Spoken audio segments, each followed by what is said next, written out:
আসসালামু আলাইকুম। গত কয়েকদিন যাবত আমরা একটা মোটামুটি টেনশনের মধ্যে আছি। সেটা হচ্ছে যে আমাদের এই গাভীটা এর পাশাপাশি এটার সাথে আরেকটা গাভী আছে, সেটা আমি আপনাদেরকে দেখাবো। এই দুইটা গাভীর বাচ্চা দেওয়ার কথা, কিন্তু এই বাচ্চা দেওয়ার মানে যে তারিখটা আছে সেই তারিখের ওভার হয়ে গেছে, এখন যে কোনো সময় দিতে পারে। আর যে কারণে হচ্ছে আমরা কোথাও বেরোতেও পারতেছি না, কারণ আমাদের যেহেতু অনেকগুলা খামার বলতে আমাদের হাঁসের খামার, মুরগির খামার বা অন্য যে খামারগুলো আছে, ওই খামারগুলোতেও আমাদের তেমন একটা সময় দেওয়া হচ্ছে না এখানে থাকার কারণে। আর এটার মূল কারণ হচ্ছে এই বাচ্চাটা কখন দেয় চিন্তার একটা বিষয়, কারণ যে কোনো মুহূর্তে দিতে পারে। কয়েকটা লক্ষণ আমি আপনাদেরকে দেখাই। যেমন ধরেন, বাচ্চা দেওয়ার পূর্বে গাভীর এই যে গর্তটা আছে, এই যে মানে কোমরের এখানে যে গর্তটা থাকে, এইটা গর্ত হয়ে যায় আর কি। এই যে দেখতেই পাচ্ছেন যে এখানে এই একটা গর্ত হয়ে গেছে, পিঠের এইখান থেকে এসে এখানে একটা গর্ত হয়ে গেছে। আর এই সাইডেও সেম, এই সাইডেও সেম, এখানেও এসে এখানে একটা গর্ত হয়ে গেছে, মানে এই জায়গাটা গর্ত হয়ে যায়। আমরা যেটা আর কি আমাদের লক্ষণ হিসেবে যেটা বুঝি। আর আরেকটা লক্ষণ হচ্ছে যে এই যে বাটগুলো আছে, এই বাটগুলো হচ্ছে যে একেবারে শক্ত হয়ে যায়, মানে এটা এখনও শক্ত হয় নাই, মানে এখনও বাচ্চাদের মতো ওয়েতে আসে নাই। এই বাটগুলো একেবারে মোটা হয়ে শক্ত হয়ে যায়। মানে ওই যে আমরা দেখবেন যে অনেক সময় বাচ্চা যখন পানানো হয় আর কি, দুধ পানানোর পরে ওলানের অবস্থাটা যেরকম হয় ওরকম একেবারে টাইট হয়ে যায় আর কি। তো এই মানে বিষয়টাও আমরা লক্ষ্য করি, বা আমরা বিশেষ করে আমাদের ক্ষেত্রে বলতেছি, ভাই কার ক্ষেত্রে কেমন হয় আমি জানি না। আমাদের খামারে যে সব বিষয়গুলো আমরা দেখি সেগুলো আমি আপনাদেরকে জানানোর চেষ্টা করি। তো এইটা হচ্ছে টাইট হয়ে যায়। এই টাইট হওয়ার ফলে হচ্ছে যে আমরা বুঝতে পারি যে হয়তো 2-1 দিনের মধ্যে বাচ্চা দিবে। আর এইটা হচ্ছে আমরা মেন একটা লক্ষণের মধ্যে ধরি, যে এই যে গর্তটা হয়েছে এটা সব গরুরই হয়। যেমন এই সব গরুর কিন্তু এখানে গর্তটা নাই এখন। হ্যাঁ, এটা যদি বাচ্চা দিত, মানে এটা যদি প্রেগনেন্ট হইতো, যেটা এটা প্রেগনেন্ট না, এটা প্রেগনেন্ট হলে এখান থেকে নিয়ে এখানে এসে গর্ত হয়ে যেত। হ্যাঁ, এরকম কোমরের কাছে হয় আর কি। অনেক গরুর আবার এরকম হয়ও না, কিন্তু যেসব গরু একেবারে লেভেল থাকে, সমানই থাকে, কিন্তু বাচ্চা দেওয়ার সময় গর্ত হয়, তখন আমরা বুঝি যে বাচ্চা দেওয়ার সময় হয়ে গেছে আর কি। তো আলহামদুলিল্লাহ, হয়তো 2-1 দিনের মধ্যে এটা বাচ্চা দিবে। আর আপনারা দোয়া করবেন। আমরা আসলে এটা নিয়ে অনেক মানে টেনশনের মধ্যে আছি, কারণ একটা হইলে কোনো সমস্যা ছিল না, এটার সাথে আরও একটা আছে, আমি আপনাদেরকে সেইটাও দেখাচ্ছি, চলেন।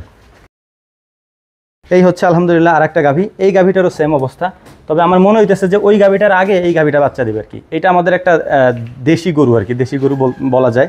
দুইটা গাভী যেহেতু একসাথে বাচ্চা দিবে, এই কারণে একটু টেনশন বেশি। কারণ হচ্ছে যে কোনটা কখন দিবে, যে কারণে আমরা আগেই বলছি যে বেরোইতে পারি না এখন। আর মানুষের অনেক বেশি চাপ থাকার কারণে আমাদের আরও একটা প্রবলেম হয়ে যায়। এটা আসলে বোঝানো যায় না মানুষের, আসলে মানে আপনারা আমি যতই বোঝাই আপনি বুঝবেন না। দেখা যায় যে আমরা বলি যে শুক্রবারের দিনে আসেন আমাদের সাথে দেখা করেন, দেখা যায় যে মানুষ শুক্রবারের দিনে আসবে না, অন্য সারা সপ্তাহ মানুষ আসতে থাকে আর কি। এটা একটা অনেক বড় আমাদের জন্য একটা সমস্যা। এটা আমরা অনেকবার আপনাদেরকে বোঝাইতে চাইছি, আমাদের কথা কে শোনে আর কি। আলহামদুলিল্লাহ, গতবারের তুলনায় এবার ওলানটা খুব ভালোভাবে ছাড়ছে, মানে একটু বড় হয়েছে। গতবার হয়তো এরকম ছিল না। আর আমাদের এখানে আসার পর, যেহেতু এটা আমরা গতবারই আনছি, গতবার আনার পরে ওর বাচ্চাটা হচ্ছে যে এই বাচ্চাটা সহ আমরা কিনে আনছিলাম। অনেকে হয়তো দেখছেন যে এই ষাঁড় বাছুর সহ আমরা কিনে আনছিলাম। এই ষাঁড় বাছুরটার আরও একটা বৈশিষ্ট্য আছে, আমাদের একটা বাচ্চার লাম্পি স্কিন ডিজিজ, যেটা LSD বলে, সেটার একেবারে মুমূর্ষু অবস্থা হয়ে গেছিলো। আমাদের ওই দরজার ওইখানে এটার আমি শোয়া রাখছিলাম, অনেকে বলতেছিল যে মনে হয় মারা গেছে আর কি। তো আলহামদুলিল্লাহ, আমাদের যে চিকিৎসা আছে লাম্পি স্কিন ডিজিজের, আমরা যেটা দিয়ে থাকি, সেই চিকিৎসাটা দেওয়ার পরে আলহামদুলিল্লাহ এই গরুটা সুস্থ হয়ে যায়। তবে কিছু দাগ এখনও আছে, এটা মিটে না এখন। এই যে কিছু দাগ এখনও আছে। ওর পুরো শরীরে এমন কোনো জায়গা নাই যেখানে হচ্ছে এটা ছিল না। এই যে কম্বলটা দেখতে পাচ্ছেন ওর, এই যে কম্বলগুলি আমরা গরুর, এই কম্বলটা হচ্ছে এত বড় ফুলে হচ্ছে এরকম হয়ে গেছিলো, এতখানি হয়ে গেছিলো। মূলত এই কারণে ও শোয়া থেকে উঠতে পারতো না, এত ভারী হয়ে গেছিলো কম্বলটা আর কি। তো যাই হোক, আলহামদুলিল্লাহ এটা সুস্থ হয়ে গেছে এখন, পুরোপুরি সুস্থ। এর পাশাপাশি ওর মা হচ্ছে ওইটা আর কি, ওই একটা গাভী এখানে থাকে। আর ওই ঘরে যে গাভীটা দেখাইছি, সাদা গাভীটা, ওই সাদা গাভীটার বাচ্চা হচ্ছে এইটা। এই গরুটাকে আমরা আনছিলাম হচ্ছে দেশি গরুতে আমরা শাহিওয়ালের বীজ দিয়ে, তারপর হচ্ছে যে জাত উন্নয়ন করার জন্য। অর্থাৎ শাহিওয়ালের যে ষাঁড় বাছুরগুলো হয়, সেই ষাঁড় বাছুরগুলো বাজারে একটু ভালো রেট থাকে এবং এটা মানে মানুষের চোখেও পড়ে বেশি। শাহিওয়ালগুলো দেখতে সুন্দর, যেটা আমি আপনাদেরকে দেখাইলাম, ওর যে একটা বাচ্চা আছে। তো আমাদের এইখানে এই বছর আর কি, মানে যতগুলা বাচ্চা হয়েছে তার মধ্যে মাত্র একটা বাচ্চা হয়েছে বকনা, আর বাকি সবগুলাই হয়েছে ষাঁড়। তো মানে এই সব গরু থেকে আমরা ষাঁড় বাচ্চাই আশা করি। আল্লাহ তালা যেটা লিখে রাখছেন ওইটাই হবে। তবে আমরা আশা করি যে আল্লাহ তালা যেন আমাদেরকে একটা ষাঁড় বাচ্চা দেন, কারণ এটাই মনে করেন যে 4-5 কেজির মতো দুধ হইতে পারে। ওই তো 4-5 কেজি দুধ হইলে ওইটা আমরা মানে দুধ দহন করি না, ওইটা বাছুরকে খাওয়াই দিই। এবং বাছুরকে খাওয়ানোর পরে বাছুর খুব ভালোভাবে একটা মানে হৃষ্টপুষ্ট হয়। আর আরেকটা বিষয় হচ্ছে যে বাছুরকে বেশি দুধ খাওয়ানো লাগে না, 3 মাস পর্যন্ত মোটামুটি বাছুরে দুধ খায়। এবং দুধের পাশাপাশি আমরা অন্য খাবারও খাওয়াই, মানে দানাদার খাবার, এর পাশে ঘাস, এগুলো আমরা খেতে দিই আর কি। তো যাই হোক, আলহামদুলিল্লাহ, তো এইটাকে আমরা মূলত আনছি এই কারণে যে এইটা থেকে আমরা যে বাছুরটা পাবো, ওই বাছুরটাকে মূলত আমরা ষাঁড় বাছুর যদি হয় তাহলে আমরা পরিপূর্ণভাবে ওকে আমরা রেডি করব মাংসের জন্য আর কি।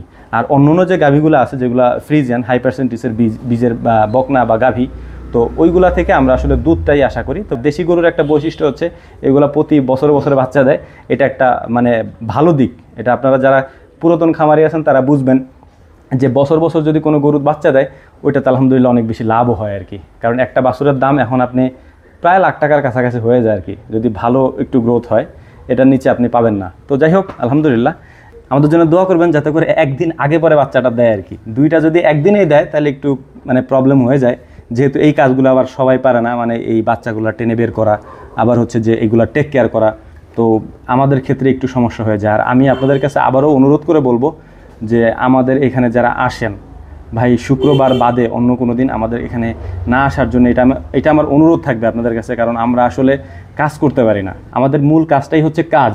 এখন আমরা যদি কাজই না করতে পারি, এতগুলো গরু, ছাগল, হাঁস, মুরগি, মাছ যদি আমরা ঠিকমতো কাজ না করতে পারি ভাই, আমাদের অনেক লস হয়ে যায় বিশেষ করে।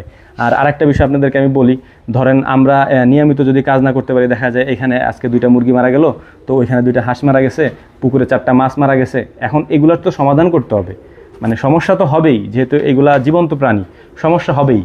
তো এই সমস্যাগুলো তো আমাদের সমাধান করতে হবে। তো সমাধান করার জন্যই মূলত হচ্ছে যে আমরা প্রতিনিয়ত এদের সাথে কাজ করি, বা এদের গোসল করানো, খাওয়া দাওয়া করানো, এইসব জিনিসগুলো যদি দেখাশোনা পর্যন্ত না করতে পারি, মানে এরকম একটা পরিস্থিতি হয়ে গেছে, এই জন্য আমি আপনাদেরকে বলতেছি যে আমরা দেখাশোনাটাও ঠিকমতো করতে পারছি না আর কি, মানে মানুষের চাপে। তো আমাদেরকে শুক্রবার ছাড়া অন্য কোনো দিন মানে আমাদের এখানে না আসার জন্য আমরা বিশেষভাবে অনুরোধ করতেছি। এতে করে হবে কি, আমরা কাজ করতে পারবো ইনশাআল্লাহ, আপনাদেরকে আরও ভালো ভালো জিনিস আমরা দেখাইতে পারবো, পরামর্শও দিতে পারবো ইনশাআল্লাহ। তো যাই হোক, ছোটো ভাই বা ছেলে হিসেবে যদি ভুল কিছু বলে থাকি তাহলে ক্ষমা সুন্দর দৃষ্টিতে দেখবেন, আর আমাদের জন্য দোয়া করবেন। আল্লাহ তাআলা যেন আমাদের ব্যবসায় বারাকা দান করেন। আসসালামু আলাইকুম রহমতুল্লাহ।